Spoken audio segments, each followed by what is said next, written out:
Okay, before we start, let us pray first. In the name of the Father, the Son, and the Holy Spirit, Amen. Almighty God, as we gather for this day, we ask for your blessings and guidance. We pray that our teachers will be filled with your spirit and knowledge as they lead us. Amen. In the name of the Father, the Son, and the Holy Spirit, Amen. Good day, everyone, especially to our professor, Dr. Dilirita Kasundo. By the way, I'm Susan Hamito, and my report for this day is all about values as good Thomistic view. Thomistic or Thomas Aquinas moral philosophy. The moral philosophy of St. Thomas involves a merger of at least two apparently disparate traditions, which is Aristotelian Judaism and Christian theology. So, ang mga views or pananaw ni Thomas Aquinas is ikuha ni just mostly sa mga Christian. That telos is eudaimonia. We know that telos is happiness, or where happiness is understood in terms of sa Aquinas nga views, ang iyang last nga or final happiness para niya is ang completion, perfection, or well-being. Achieving happiness, however, requires a range of intellectual and moral virtues that enable us to understand the nature of happiness and motivate us to seek it in a reliable and consistent way. So, para ni Aquinas, nag-require siya og salabutan or ang imong pagbuhat sa maayo. Then, about sa sides ni siya sa siya part po sa Aristotelian is kinis Aristotelian ang iyang mga views sa ani is ang makabot sa kinabuhi nga naay moral o virtue o paghimo sa mga butang nga makalipay. Praktikalan sad si Aristotelian kay sa iyahang sagad nga maingon is ang kamatuoran.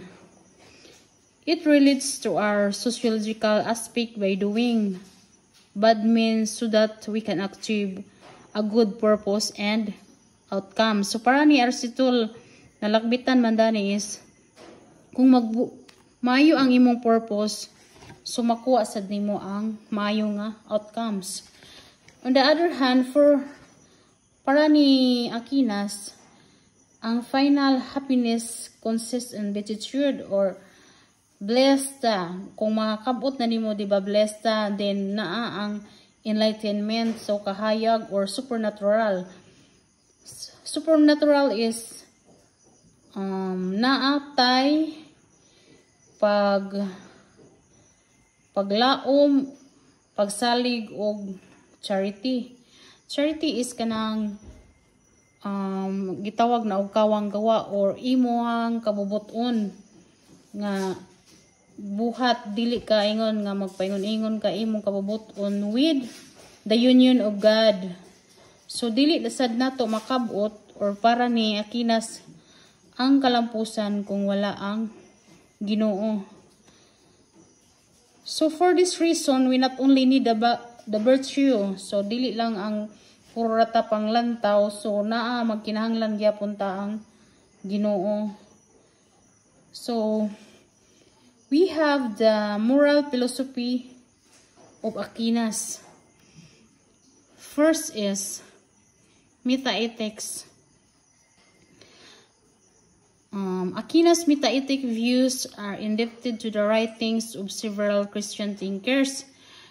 O saani ang ijahang mga pananaw ni Aquinas or views dako siya utang kabubuton sa mga Kristiyanos kay dadto niya gikuha ang mga sulat nila ni Saint Augustine's nga iyang title nga nasulat is Confessions.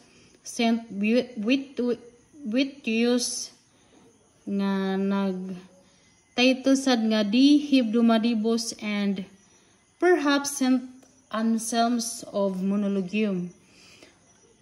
Due to the constraints of space, the present section will only consider Augustine's influence on Aquinas' views.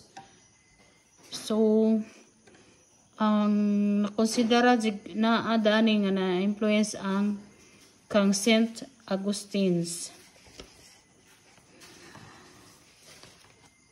According to Augustine, so sumala ni Saint Augustine, things that exist are good. So, maayo nga butang ang anaa.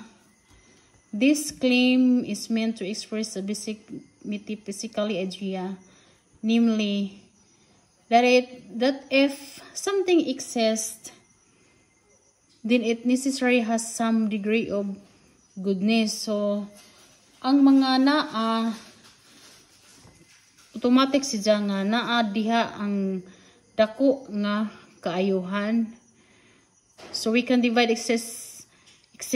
existing things into two categories. So gibahin ni kadua ang mga naa nga butang. First is incorruptible things. Second is incorruptible things, with the latter being inferior to the former.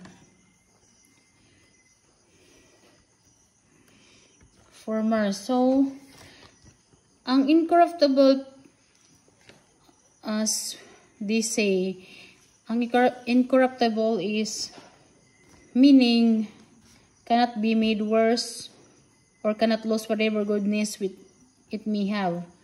So, ang incorruptible di ay para ni Aquinas is walay dautan nga nahimo, then dili makawala sa maayo nga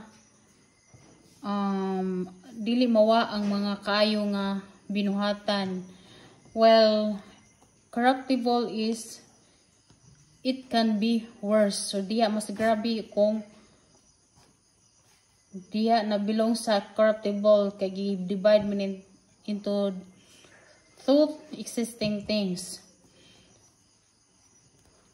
So, okay, proceed to the nature of human action. So, Aquinas provides the most comprehensive treatment of this subject in the second part of theology. So, this Summa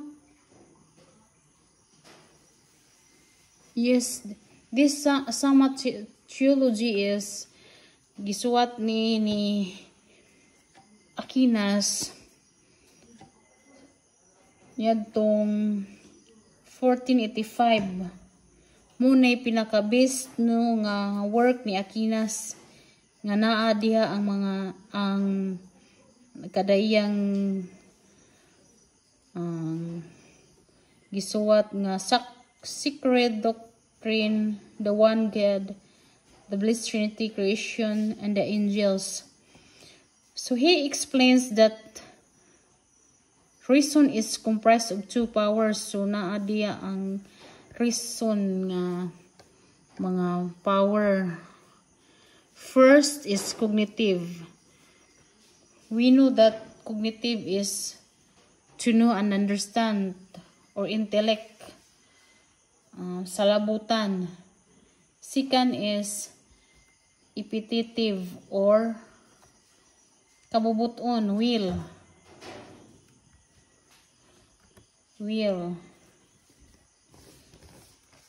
Cognitive power is intellect.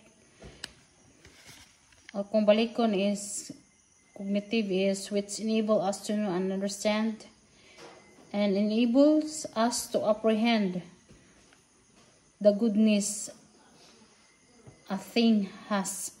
So pag saho sa mga maayo nga butang, or maayo nga buhat.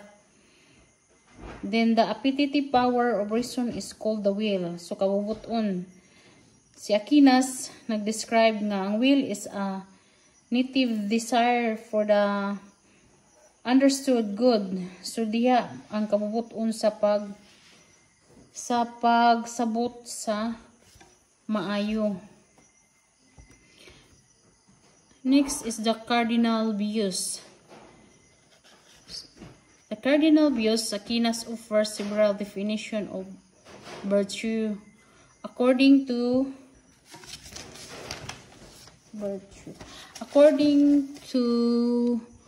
one very general account, a virtue is a habit that disposes an agent to perform its proper operation or movement. So, proper operation meaning maayo nga pag-operate or sa imuang mga lihok. Giunsa nimo pag-perform ang imuang maayo nga lihok. Aquinas thinks the cardinal virtues provide general templates for the most salient forms of moral activity. First is commanding action or prudence. So, ang commanding action is being careful about your choices or stopping and thinking by acting. So, before ka mabuhat na sa commanding action nga hunanaon una usa ka mubuhat. So naa sila yung murag ginasunod nga pamaagi aron sa maayo nga operation or maayo nga lihok. Next is giving to those what is due or justice. So dapat nga naapod siya giving each person what he deserves. So what he or she deserves. Fairness o pagpantay-pantay nga pamaagi yung ihatag sab kaniya ang kung deserve siya nga ingana, so dapat ihatag sa niya nga ang kanang pagtupong or fairness nga pag-treat or treat is sa Bisaya is